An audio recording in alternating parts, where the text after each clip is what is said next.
In this year's NHL draft, we would witness what might just be the biggest draft mistake in NHL history. We planned it that way. David Reinbacher. We planned it that way. David Reinbacher. И уже пробили, снова Мичков. Гол! Ух ты! The only way I can describe Matvei Michkov's career up until this point is by using this simple comparison. On this axis, we have point per game average, and on this axis, we have goal per game average. More points, you go up, more goals, you go right. And here are 8 past and current stars who played in the KHL during their draft year. So if you were to guess where Michkov falls on this graph, where would you say? If you said upper right, you would be wrong. That is Ovechkin. The far bottom left is Nikita Kucherov. And the answer is right here.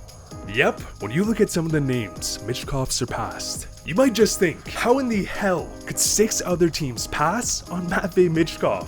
But here's the thing, guys, I lied straight to your gullible faces. This dot right here was Michkov's KHL production when he was 16 years old. So here's his production from this season. Yep, Matvei Michkov this season put up numbers we haven't seen since, well, that's the thing. Aside from Pavel Bure, nobody has put up numbers remotely close to Matvei Michkov. However, so did 4 other players. Now factor in geopolitical issues, the fact that Michkov is rumored to be a bit of a diva, even though he is arguably right there with Connor Bedard in terms of generational production. 6 teams would pass on Michkov. Look at the shock and disbelief in my man's eyes. And look, he's shocked. What? Me? That's right. But on the flip side, for the Flyers, in 5 years, when we forget that he had a KHL contract to begin with, if Michkov can put up numbers anywhere near these players, the Flyers might as well have won the lottery. Which made me think, in the last few decades, we have routinely seen prospects who have shockingly fell in the draft, but at the same time, we have seen off-the-board picks. So, I thought to myself, what if I create a list of notable players who either A, fell in the draft, or B, surprisingly rose in the rankings on draft day, where I'm going to compare their careers up until this point. And for this metric, I decided to use Hockey Reference's point share. Connor McDavid led the NHL last season with an 18.2 point share, meaning McDavid single-handedly generated 18.2 points out of Edmonton's 109 total points last season, which may not seem like a lot from face value, so here are some other stars for perspective. Yeah, McDavid is alright, but back to the results, as they were shocking. Because of the 8 draft fallers on this list, they would total a 130.9 point share. But as for the off-the-board picks, they would average a whopping 211.6 point share, which is over 80 more point share than the draft day fallers. Crazy! And don't get me wrong, this metric is not perfect, but what it does do is help fill in the gaps from a surface level on why not only goals and points matter. And while compiling this data, it clicked. There was an obvious trend. When teams pass on a player, it is for a reason. Skating concerns, attitude issues, or perhaps that prospect was overscouted and hyped at a young age. Whereas on the flip side, when NHL teams go off the board, there is always an underlying context on why that team drafted that player. The Detroit Red Wings and Nate Danielsson is the perfect example. Not everyone, of course, but I have seen some Red Wings fans having meltdowns, and other hockey fans roasting and questioning Steve Yzerman's sanity to the extent where the entire Yzer plan is being doubted. And from the surface level, you might think, yeah, why would you pass on some of these players? Nate Danielsson could have been picked up 10 picks later. Why, Stevie? Why? And the answer, well, the answer is not something you see on the scoreboard. Nate Danielsson would be named captain of the Wheat Kings at age 17. So for one, he's an innate leader, which in my opinion, if a prospect instantly gains leadership in the room, it's a big bonus. Factor in he's a big-bodied guy with great skating and a wicked release. This alone starts to put things into picture. However, I'm certain this is not the reason why he was a top 10 pick. No, in the 3 years he's been in Brandon, Nate Danielsson matched up against Connor Bedard in the Regina Pats 12 times. And here is the direct matchup comparison. In those games, Nate Danielsson would put up 16 points in 12 games, whereas Bedard in this matchup had 21 points. However, the series split was 6-6. Both teams even. Hold on, let's think about this. It can be an impossible task to scout a player playing against junior competition, to then have to project how that player fares against NHL talent in grown men. This is the exact same rationale on why teams were hesitant on drafting Cale Makar. However, what if that prospect routinely plays and is matched up against the best prospect in the world,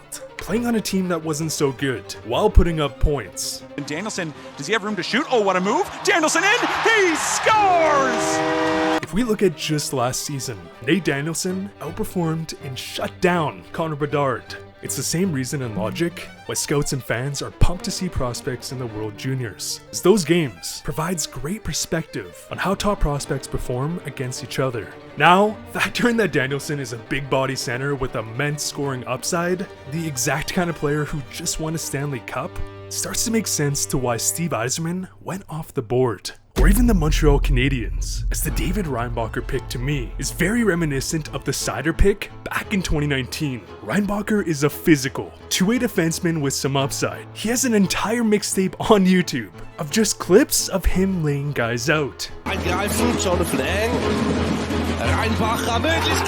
He has the upside of a complete two-way defenseman, so if he develops into a top 4 guy, that is a big win for Montreal. A guy like Reinbacher is the defenseman you want on your blue line during the playoffs, and if he does develop into a Moritz Seider type player, you can make the argument that Montreal too won the lottery. But here's the thing, passing on Michkov could go down as one of the biggest draft day blunders in NHL history, but at the end of the day, if you find a top pairing, right-handed physical defenseman, you also won, especially when you consider that a player like Reinbacher is the ideal defensive partner for a player like Lane Hudson. Behind the goal line, Lane Hudson centering feed, and they score! From the Regina Pats, the Western Hockey League, Connor Bedard. To highlight how special this year's draft class was, here's a list of 4 of the greatest CHL prospects from the last decade, as well as their combined draft year production. Keep in mind, we have Connor McDavid and 4 players who routinely score 100 points per season. Okay, here's Bedard's draft year production. Not bad, right? But the thing is, we knew Connor Bedard was the headliner of this draft. Yet, doesn't stop there. Here's Fantili versus past NCAA legends. Jack Eichel, Brady Tkachuk, hell, even toss in Paul Kariya. Here's Fantili going to the net. Score! Oh! Here's Leo Carlsson. Not a lot of past high-end SHL prospects, but from the sample size, I think you can get the point, especially given that he plays a game that could evolve into a Barkov or, Anze Kopitar. Carlsson i mål! Leo Carlsson gör 1-0, öppnar målskyttet igen! Nothing else needs to be said about Michkov other than this graphic. Will Smith, low-key, put up just as impressive of a season than Jack Hughes. The man's name is Will Smith. Will Smith on it over the line with Peril. Smith coming in, took the shot, score! Will Smith coming in, takes the shot, score! Will takes it right dot, toe drag, got the shot, score! Because of other prospects, we barely heard about him this season. This draft had 5 prospects who could have gone first overall. And if the rest of this draft class can develop to be like 2015, it could go down as an all-time great. Franchise altering for teams who gathered picks. So the question is, did your team just change the franchise? We planned it that way. David Reinbacher. We planned it that way. David Reinbacher. We planned it that way. David Reinbacher. We planned it that way. David Reinbacher. Planned it that way. David Reinbacher.